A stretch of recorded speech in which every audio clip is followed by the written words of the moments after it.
Ja, das war am 7. Januar 1953. Da wurde ich verhaftet unter ziemlich dubiosen Umständen in Johannisthal in Berlin, Ostberlin. Ich musste immer den Grund suchen. Ich wurde oft gefragt, was hast du gemacht? Ich musste immer nachdenken, was habe ich eigentlich gemacht? Ich habe nichts gemacht. Ich habe definitiv nichts gemacht. Ich habe nicht mal in der DDR geschadet. Ich habe keine Spionage betrieben, das hätte ich gerne gemacht. Das ist jetzt ein Blick, so sieht es heute aus. Damals waren das Zellenhäuser.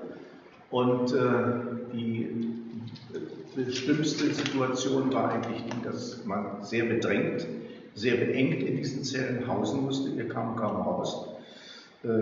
Sogenannte Freistunden mit Marschieren im Hof war relativ selten, also manchmal eine Woche, 2 Wochen nicht. Das heißt, wir waren zu 9 Mann eingepfercht in diesen engen Zellen, die waren gerade 4 Meter lang und 2 Meter oder 3 Meter breit waren und zu 9 Menschen da drin, also 9 Gefangene, sehr unterschiedliche Gefangene. Einige waren kriminell, einige waren sogenannte Wirtschaftsverbrecher und eben wir politischen, die es ja offiziell in der DDR nicht gab. Denn die Leute, die in der DDR mit dem Regime nicht einverstanden waren, waren automatisch auch kriminell.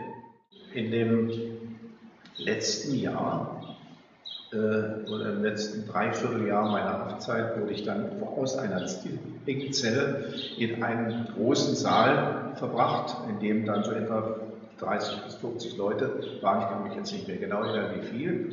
Da standen auch Betten, Reihen an Betten, aber zweistöckig nur. Und da hat man natürlich sehr viele Gesprächspartner, auch interessante Gesprächspartner gefunden.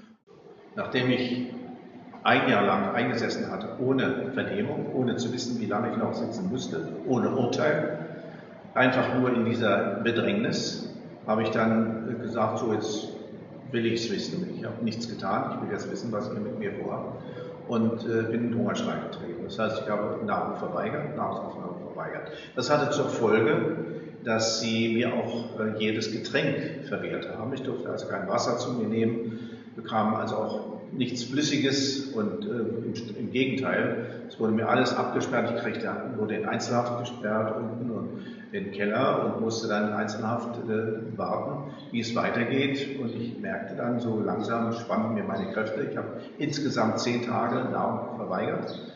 Und als ich dann ganz am Ende war mit meinen Kräften und dass mir die Gefühle auch schon mehr im Delirium waren und dahin spannen auch das Bewusstsein, kam dann eine Amsel an mein Zellenfenster geflogen. Und die sang ein wunderschönes Lied.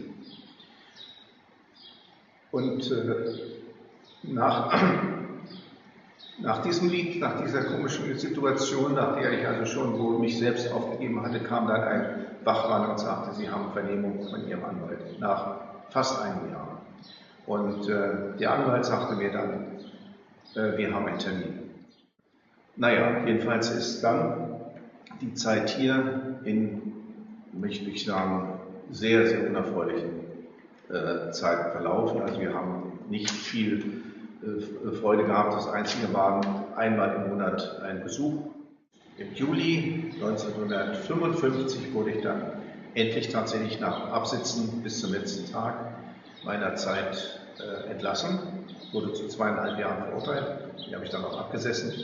Und nach der Entlassung bin ich rausgekommen. Ich konnte lange Zeit keine rechte Freude empfinden. Ich hatte zwar ein befreiendes Gefühl, aber den Begriff Freude oder Fröhlichkeit, der ist mir auch angekommen.